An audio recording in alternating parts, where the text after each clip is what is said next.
नमस्कार दोस्तों, सोशियोलॉजी पाठशाला यूट्यूब चैनल पे आप सभी का स्वागत है। दोस्तों, इस यूट्यूब चैनल पे हम आप लोगों को समाजशास्त्र से संबंधित विषय वस्तु को पढ़ाते हैं, साथ में ऑब्जेक्टिव टाइप के क्वेश्चन को भी सॉल्व कराते हैं। अभी तक 22 वीडियो ऑब्जेक्टिव टाइप के हमने अपलोड कर दिए हैं। ये हमारा 23वां वीडियो है। एक वीडियो मैंने सामाजिक शोध से संबंधित प्रश्नोत्तरी कराया था। ये सामाजिक शोध से दूसरी प्रश्नोत्तरी है। दोस्तों, यदि वीडियो अच्छी लगे तो लाइक करें, चैनल को सब्सक्राइब करें और अपने दोस्तों को भी शेयर करें। तो इस प्रैक्टिस सेट का आज का ये पहला प्रश्न है।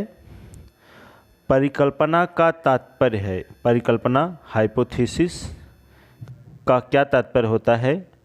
अंतिम उत्तर, संभावित उत्तर, अनुसंधान की सीमा या अनुसंधान प्रश्न। दोस्तों, आप लोग भी साथ साथ गेस करते रहें। तो परिकल्पना हाइपोथेसिस की चर्चा हो रही है। हाइपोथेसिस के दो स्वरूप बतलाए गए हैं। एक होता है नल हाइपोथेसिस। मैं एक एग्जांपल बता रहा हूँ, इससे आप लोगों को समझ में आएगा दोनों हाइपोथेसिस क्या होती है। एक अल्टरनेटिव हाइपोथेसिस होती है, एक नल हाइपोथेसिस होती है। जब हम कोई प्रश्न बनाते हैं या परिकल्पना बनाते हैं, उसमें हम मानते चलते हैं कि इसमें बीच में संबंध नहीं है। जैसे एक एग्जाम्पल से समझिए, अर्थव्यवस्था शिक्षा व्यवस्था को प्रभावित नहीं करती है, तो यह हो जाएगा हमारा नल हाइपोथेसिस कि अर्थव्यवस्था जो है शिक्षा को प्रभावित नहीं करती है। मैंने ऐसी परिकल्पना बनाई है। अब फिर इसका हम परीक्षण करेंगे और जब यह हमारी बात सत्य होगी तो पता चलेगा कि हमारी हाइपोथेसिस जो है एक्सेप्ट कर ली गई है। अगर ये जो है असत्य होता है तो ऐसे नकारात्मक जो नल हाइपोथेसिस होती है अधिकांशतः वह रिजेक्ट ही होती है।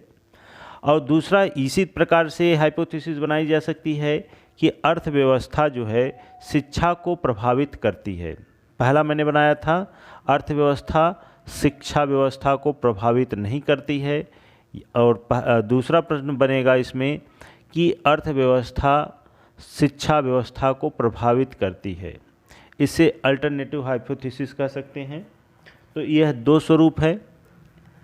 तो जो नकारात्मक हमारे हाइपोथेसिस होते हैं उसे नल हाइपोथेसिस कहा जाता है। जो सकारात्मक होती है हाइपोथेसिस उसे हम अल्टरनेटिव हाइपोथेसिस के नाम से जानते हैं।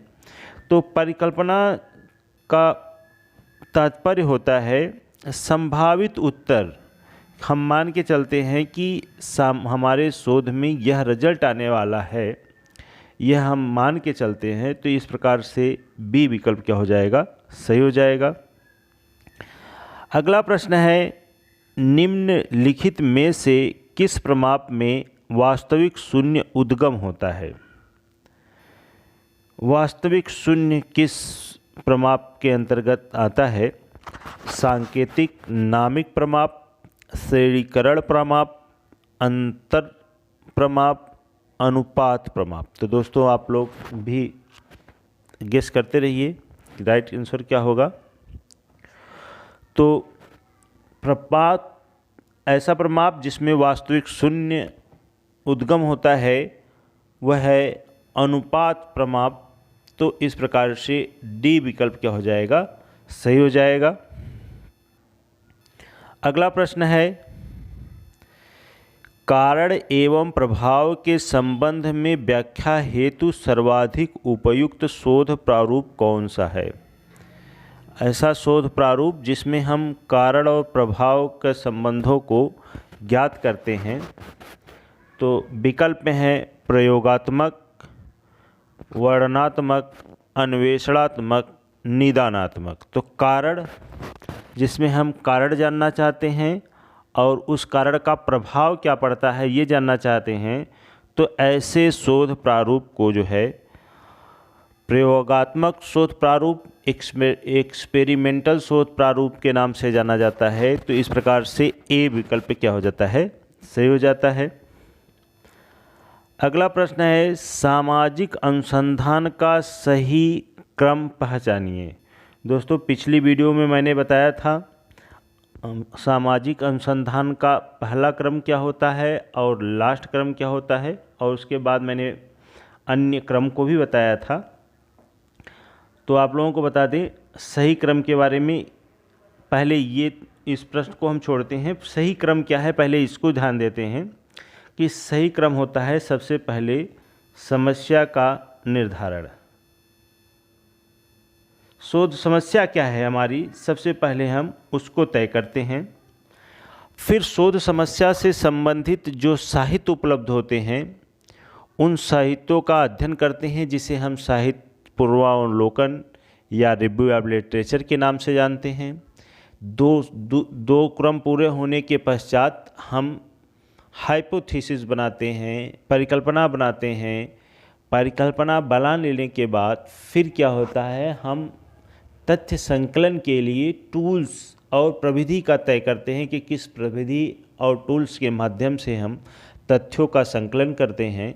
फिर तथ्यों का संकलन किया जाएगा, उसके पश्चात तथ्यों का सारणीकरण करेंगे, वर्गीकरण करेंगे, कोडिंग करेंगे, फिर डीकोडिंग होगी, फिर उसका विश्लेषण किया जाएगा।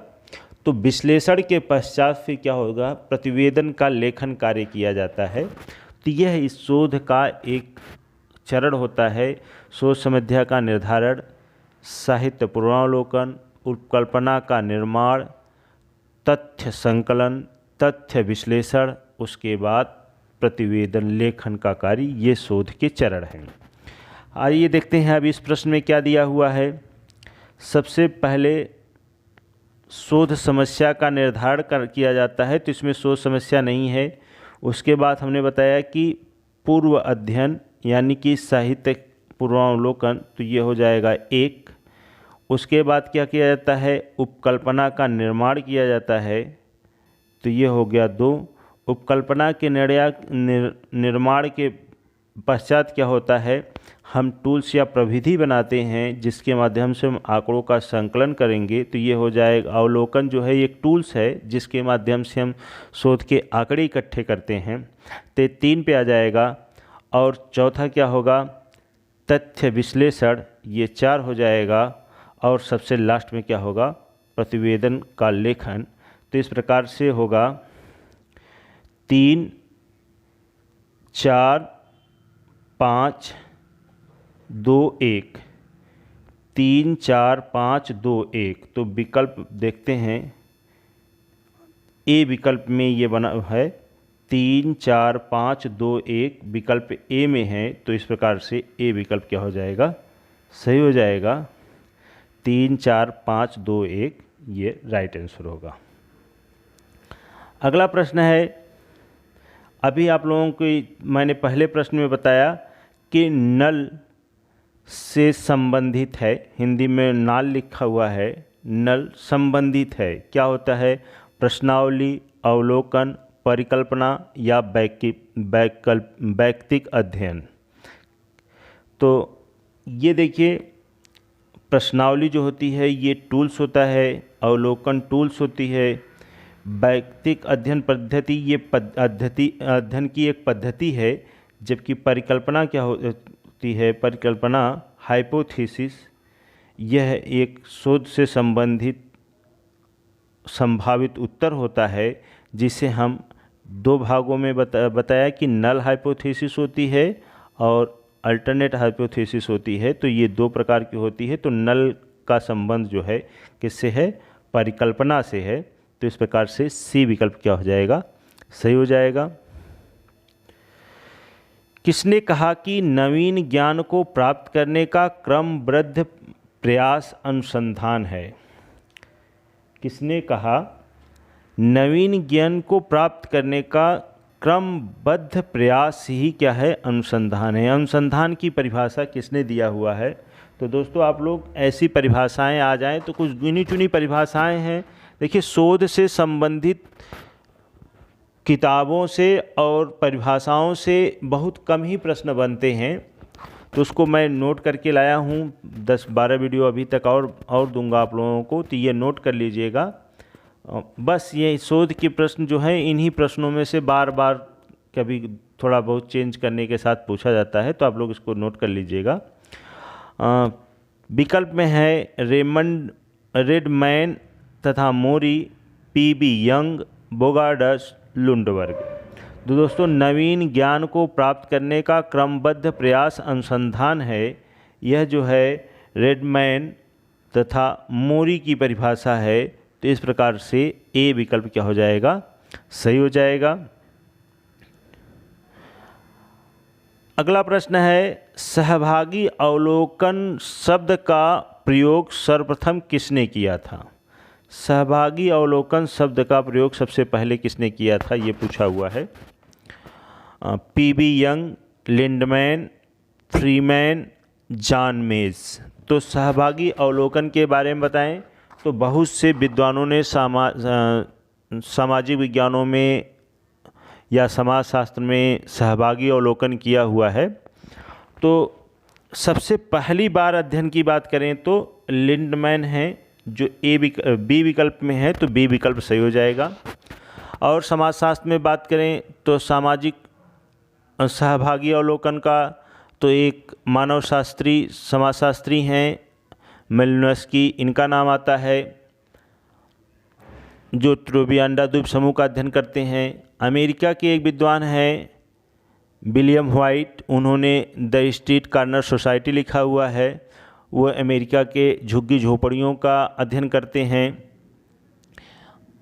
अब एक विद्वान और हैं जो टीटा सेंडर्स के नाम से जाने जाते हैं। टीटा सेंडर्स ने जो है वह वेश्याओं का जो है सहभागी अवलोकन से अध्ययन किया है। और एक विद्वान हैं जिन्होंने अपराधियों का अध्ययन जो है सहभागी अवलोकन से किया है। संभवतः विद्वान का नाम नहीं याद आ रहा है, याद आ जाए तो हम लोग बता देंगे अभी। उन्होंने अपराधियों का जो है सहभागी अवलोकन से अध्ययन किया है। तो समाजशास्त्र में बहुत से विद्वान ऐसे हैं जो सहभागी अवलोकन से अध्ययन है। कभी कभी यही पूछ लिया जाता है कि किसने सहभागी अवलोकन से अध्ययन किया है, तो नाम दे देगा, किसका अध्ययन किया है ये भी पूछ लेता, तो आप लोग इसको भी याद रखिएगा। अगला प्रश्न है, निम्न में से कौन सा सामाजिक शोध अभिकल्प का प्रकार नहीं है? कौन सा शोध अभिकल्प का प्रकार नहीं है? अन्वेषणात्मक, वर्णनात्मक, अंतर्वस्तु विश्लेषण, प्रायोगिक। तो दोस्तों, शोध अभिकल्प के लिए देखें तो अंतर्वस्तु विश्लेषण, ये विश्लेषण की एक पद्धति होती है। तथ्यों के संकलन के पश्चात तथ्यों का विश्लेषण जो करते हैं तो उसे अंतर्वस्तु विश्लेषण के नाम से जाना जाता है। जबकि अन्वेषणात्मक, वर्णनात्मक और प्रयोगात्मक तीनों जो है अभिकल्प, शोध अभिकल्प के अंतर्गत आते हैं। जबकि नहीं पूछा हुआ है तो नहीं, अंतर्वस्तु विश्लेषण जो है शोध अभिकल्प नहीं है। तो इस प्रकार से सी विकल्प क्या हो जाएगा, सही हो जाएगा। अगला प्रश्न है, किताबों के बारे में भी कई बार हमने आप लोगों को बताया है। Survey methods in social investigation, survey method in social investigation पुस्तक किसकी है? Moser, Chapin, Mead, Landis. तो दोस्तों, survey method in social investigation पुस्तक 1958 ईस्वी में आई थी। यह जो है C.A. मोजर की पुस्तक है, C.A. मोजर। तो ए विकल्प क्या हो जाएगा, सही हो जाएगा। यह पुस्तक जो है 1958 ईस्वी में आई थी, 1958 में। तो ये मोजर महोदय ने लिखा हुआ है। मोजर महोदय, C.A. मोजर का पूरा नाम है क्लास एडोल्फ मोजर। तो आप लोग इसको भी ध्यान रखिएगा, C.A. मोजर लिख करके आता है कभी कभी। अगला प्रश्न है, किसने कहा कि प्रश्नावली विभिन्न व्यक्तियों को उत्तर देने के लिए प्रेषित प्रश्नों की एक सूची है? तो सबसे पहली बात यह प्रश्नावली की परिभाषा है कि विभिन्न व्यक्तियों को उत्तर देने के लिए प्रेषित की गई प्रश्नों की सूची है। तो प्रश्नावली को लोग डाक प्रश्नावली भी कह देते हैं, क्योंकि यह ज़्यादातर प्रेषित दूसरे व्यक्तियों के पास भेजी जाती हैं। और यह परिभाषा किसकी है? बोगार्डस की, पोप की, गुड एवं हार्ट की, लुंडवर की। तो प्रश्नावली विभिन्न व्यक्तियों को उत्तर देने के लिए प्रेषित प्रश्नों की एक सूची है। यह परिभाषा जो है बोगार्डस महोदय ने दिया है, तो इस प्रकार से ए विकल्प सही हो जाएगा। बोगार्डस महोदय ने जो है पुस्तक लिखा है द न्यू सोशल रिसर्च पुस्तक। इसी पुस्तक में जो है इन्होंने प्रश्नावली की यह परिभाषा दी हुई है। तो आप लोग इसको भी याद रखिएगा। कभी कभी पूछा जाता है कि द न्यू सोशल रिसर्च पुस्तक किसकी है, तो यह बोगार्डस महोदय की है। बोगार्डस की एक और पुस्तक है इंट्रोडक्शन टू सोशियोलॉजी, और साथ में इन्होंने जो है सामाजिक दूरी का पैमाना भी देते हैं बोगार्डस। और सामाजिक दूरी के पैमाना का तात्पर्य होता है कि व्यक्ति या समूह के बीच में जो असमानताएं पाई जाती हैं उसको नापने का जो पैमाना होता है वो जो है बोगार्डस महोदय ने दिया था। व्यक्ति के बीच या व्यक्ति का समूह के बीच में जो असमानताएं होती हैं उसको कैसे मापा जाए, तो इसके लिए बोगार्डस ने एक पैमाना दिया था उसे सामाजिक दूरी का पैमाना के नाम से जाना जाता है। तो ये भी पूछा जाता है। अगला प्रश्न है, किसके अनुसार प्राकल्पना एक काम चलाऊं अनुमान है? किसके अनुसार प्राकल्पना एक काम चलाऊं अनुमान है? किसने ये परिभाषा दिया है? परिकल्पना की परिभाषा है, किसने दिया है? गुडे एवं हार्ट, पी.एच. मन, बोगार्डस, पी.बी. यंग। तो परिकल्पना की यह परिभाषा जो है पी.एच. मन महोदय ने दिया हुआ है, तो इस प्रकार से बी विकल्प क्या हो जाएगा? सही हो जाएगा।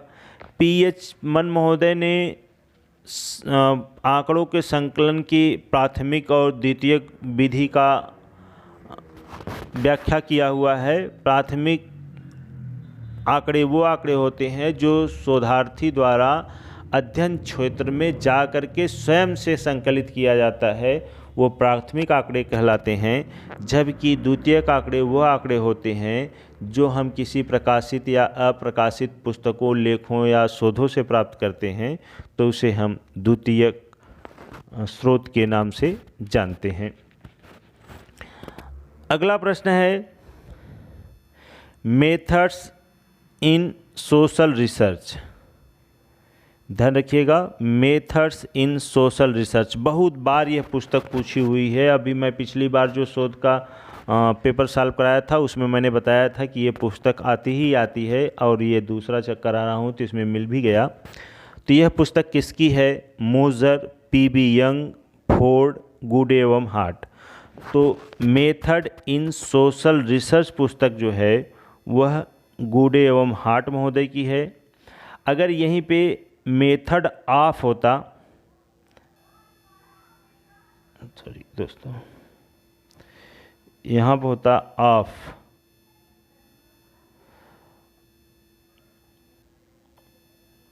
मेथड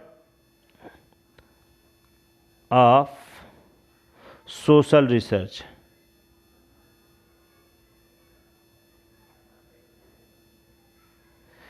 तो ये पुस्तक जो है यह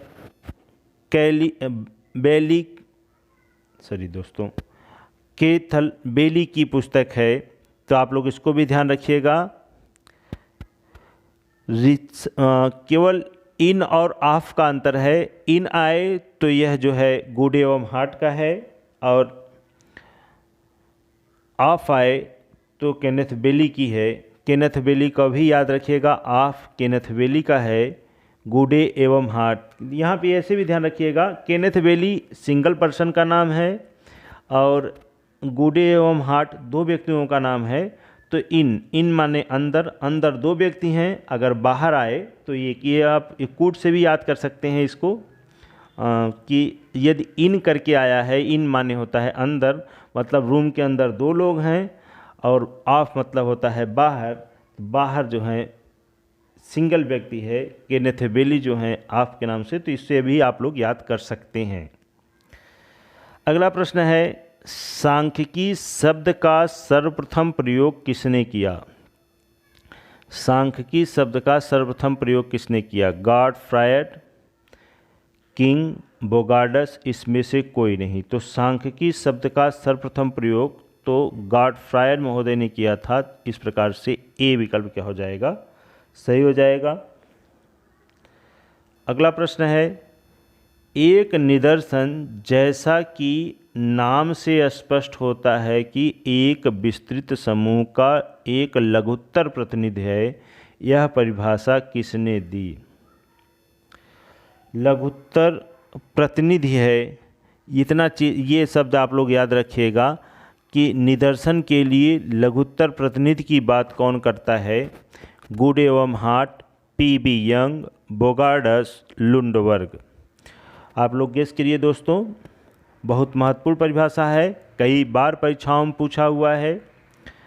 तो यह परिभाषा जो है आप लोग इसमें ध्यान रखिएगा, लघुत्तर प्रतिनिधि की बात आए निदर्शन के संदर्भ में तो यह गुडे एवं हार्ट महोदय की है। तो इस प्रकार से ए विकल्प क्या हो जाएगा? सही हो जाएगा। इस चीज़ को आप लोग नोट कर रखिएगा, निदर्शन के संदर्भ में लघुत्तर प्रतिनिधि की बात आए तो यह गुडे एवं हार्ट की परिभाषा है। पूरी परिभाषा याद करने की ज़रूरत नहीं है, केवल निदर्शन की परिभाषा में लघुत्तर प्रतिनिधि की बात करें तो गुडे एवं हार्ट की बात हो रही है।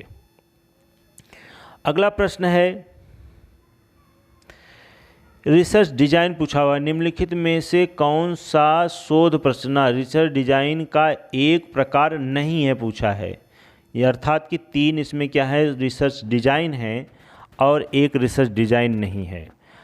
तो विकल्प है परिकल्पनात्मक, परीक्षणात्मक, वर्णनात्मक, अन्वेषणात्मक। गेस कीजिए दोस्तों। तो आप लोगों को बता दें, परीक्षणात्मक शोध डिजाइन है, वर्णनात्मक भी शोध का एक प्रकार है, अन्वेषणात्मक भी शोध का एक प्रकार है, जबकि परिकल्पना क्या है, एक कल्पना होती है, एक संभावित उत्तर होता है शोधार्थी द्वारा। यह कोई शोध प्ररचना नहीं होती है, यह परिकल्पना जिसे हाइपोथेसिस के नाम से जाना जाता है, तो इसका परीक्षण किया जाता है, न कि यह शोध डिजाइन है। तो इस प्रकार से ए विकल्प क्या हो जाएगा? सही हो जाएगा। अगला प्रश्न है, वैयक्तिक अध्ययन विधि जो आंकड़े उपलब्ध कराती है उसे क्या कहा जाता है? केस अध्ययन विधि, केस स्टडी मेथड जो होता है वह किस प्रकार के आंकड़े उपलब्ध कराती है? संख्यानात्मक, गुणात्मक, ए और बी दोनों, उपर्युक्त में से कोई नहीं। तो दोस्तों, केस स्टडी मेथड से जो है संख्यात्मक और गुणात्मक दोनों प्रकार के आंकड़े इकट्ठे किए जाते हैं। तो इस प्रकार से सी विकल्प क्या हो जाएगा? सही हो जाएगा। केस स्टडी मेथड का मतलब ये होता है, जब हम किसी एक इकाई का हम गहनता के साथ अध्ययन करते हैं तो उसे हम केस स्टडी मेथड कर सकते हैं। जैसे किसी गांव का हो सकता है, किसी शहर का हो सकता है, कोई एक घटना घटित हुई है, उस घटना को ही हम पर्टिकुलर अध्ययन कर रहे हैं, तो आंकड़े जो है वह गुणात्मक और मात्रात्मक दोनों रूप में इकट्ठे किए जाते हैं। तो इस प्रकार से ए और बी विकल्प दोनों विकल्प सही हो जाएगा। इस प्रकार से सी विकल्प क्या है? सही है। अगला प्रश्न है, जब उत्तरदाता फॉर्म में प्रेषित प्रश्नों की सूची को स्वयं भरता है। अभी हम प्रश्नावली की चर्चा कर रहे थे कि जब उत्तरदाता फॉर्म में प्रेषित प्रश्नों की सूची को स्वयं भरता है उसे क्या कहते हैं? इसमें कौन फॉर्म को भरता है? प्रश्नों की सूची को कौन भरता है? तो उत्तर देने वाला व्यक्ति जो है प्रश्नों की सूची को भरता है, उसे क्या कहा जाता है? अनुसूची, डाक प्रश्नावली, प्रश्नावली साक्षात्कार अनुसूची। दोस्तों, प्रश्नों की सूची दो तरीके से भरी जाती है। एक प्रश्नों की सूची वह होती है जिसको शोध करने वाला व्यक्ति शोध क्षेत्र में जा करके स्वयं पूछ करके शोध करने वाला व्यक्ति अपने हाथों से भरता है, उसे हम अनुसूची या साक्षात्कार अनुसूची के नाम से पुकारते हैं। इसमें जो है हम स्वयं उत्तरदाता के पास जाते हैं, उनसे प्रश्न पूछते हैं और उससे प्राप्त उत्तरों को स्वयं भरते हैं। जबकि इसमें क्या दिया हुआ है, उत्तरदाता स्वयं भरता है। मान लीजिए हम क्या है, हमको किसी विषय पे आंकड़े को इकट्ठा करना है, तो हम प्रश्नों की सूची बनाएंगे और किसी भी माध्यम से हम जा कर के उत्तरदाताओं के पास भेजते हैं। उत्तरदाता उसका उत्तर लेकर के हमारे पास पुनः उसे क्या करते हैं, वापस करते हैं। तो ऐसे प्रश्नों की सूची को हम क्या कहते हैं, प्रश्नावली के नाम से जानते हैं। तो इस प्रकार से सी विकल्प क्या हो जाएगा, सही हो जाएगा। कुछ लोग इसमें कंफ्यूज होंगे कि डाक प्रश्नावली कोई प्रश्नों की सूची नहीं होती है, यह सिर्फ प्रश्नावली होती है। यह स्वरूप क्या होता है, प्रश्नावली होती है। एक उदाहरण बताते हैं हम, आप लोगों को इससे स्पष्ट हो जाएगा। मान लीजिए किसी विषय पे हमको आंकड़े इकट्ठे करनी है। हम क्या करते हैं, प्रश्नों की एक सूची बनाते हैं और प्रश्नों की सूची को हम दो तरीके से वितरित कर सकते हैं। मान लीजिए हमारे सामने एक क्लास के बच्चे हैं, बैठे हैं, हम उन बच्चों से ही कोई आंकड़े लेना चाह रहे हैं, तो प्रश्नों की सूची हम बच्चों को बांट देंगे और फिर बच्चों से कहेंगे कि इसको भर करके हमको वापस कर दीजिए। तो यह भी तो एक स्वरूप हुआ, ये प्रश्नावली का ही स्वरूप है। तो यह डाक द्वारा तो भेजी नहीं गई, इसलिए इसे प्रश्नावली ही कहते हैं। बस इसका एक स्वरूप होता है कि हम बहुत जगहों पे जो दूर बिखरे हुए क्षेत्रों में भेजते हैं, तो हम डाक द्वारा भेजते हैं। तो यह प्रश्नावली होती है, न कि डाक प्रश्नावली होती है। इस प्रकार से सी विकल्प क्या हो जाएगा, सही हो जाएगा। अगला प्रश्न है, किसने लिखा, विज्ञान की लोकप्रिय परिभाषा है कि यह ज्ञान का क्रमबद्ध संकलन है। विज्ञान की परिभाषा, लोकप्रिय परिभाषा है कि यह ज्ञान का क्रमबद्ध संकलन है, किसने कहा है? पी.बी. यंग, गुडे एवं हार्ट, पी.एस. कोहन एवं E. Nagel, Karl Popper. Guess कीजिए दोस्तों। विज्ञान की लोकप्रिय परिभाषा यह ज्ञान का क्रमबद्ध संकलन है, यह परिभाषा जो है गुडे एवं हार्ट महोदय की है। इस प्रकार से बी विकल्प क्या हो जाएगा, सही हो जाएगा। अगला प्रश्न है, अभी मैंने ऊपर ही सॉल्व कराया, नीचे प्रश्न भी आ गया कि सामाजिक दूरी का पैमाना निम्नलिखित में से किसने विकसित किया है? मैक्लीलैंड, बोगार्डस, गुडे एवं हार्ट, बिस्लर। तो आप लोगों को ऊपर मैंने बताया कि बोगार्डस महोदय ने सामाजिक दूरी का पैमाना जो है विकसित किया हुआ है। एक व्यक्ति का दूसरे व्यक्ति से या एक समूह का दूसरे समूह से कितनी असमानताएं हैं, इसको मापने के लिए बोगार्डस महोदय ने एक पैमाना दिया था कि हम नाप सकते हैं कि एक व्यक्ति का दूसरे व्यक्ति से, एक समूह का दूसरे समूह से किस प्रकार की असमानता देखने को मिलती है। तो यह सामाजिक दूरी के मापक या पैमाना के नाम से जाना जाता है। तो इस प्रकार से बी विकल्प क्या हो जाएगा, सही हो जाएगा। और इस सेट का ये अंतिम प्रश्न है, व्यवहारिक जीवन में इस्तेमाल के लिए जो जानकारी प्राप्त की जाती है वह कहलाती है। व्यवहारिक जीवन से संबंधित जो जानकारियाँ प्राप्त होती हैं उसे हम किस प्रकार के शोध के नाम से जानते हैं? विकल्प है ए व्यवहारिक शोध, वैध शोध, विशुद्ध शोध, आनुभविक शोध। तो दोस्तों, व्यवहारिक जीवन में इस्तेमाल किए जाने वाले शोध से संबंधित आंकड़ों को संकलन करने के लिए उसका विश्लेषण जो हम करते हैं उसे हम व्यवहारिक शोध के नाम से जानते हैं। तो इस प्रकार से ए विकल्प सही हो जाएगा, व्यवहारिक शोध। तो दोस्तों, यदि वीडियो अच्छी लगी हो तो लाइक करें, चैनल को सब्सक्राइब करें और अपने दोस्तों के पास भी शेयर करें। बहुत बहुत धन्यवाद। जय हिंद, जय भारत।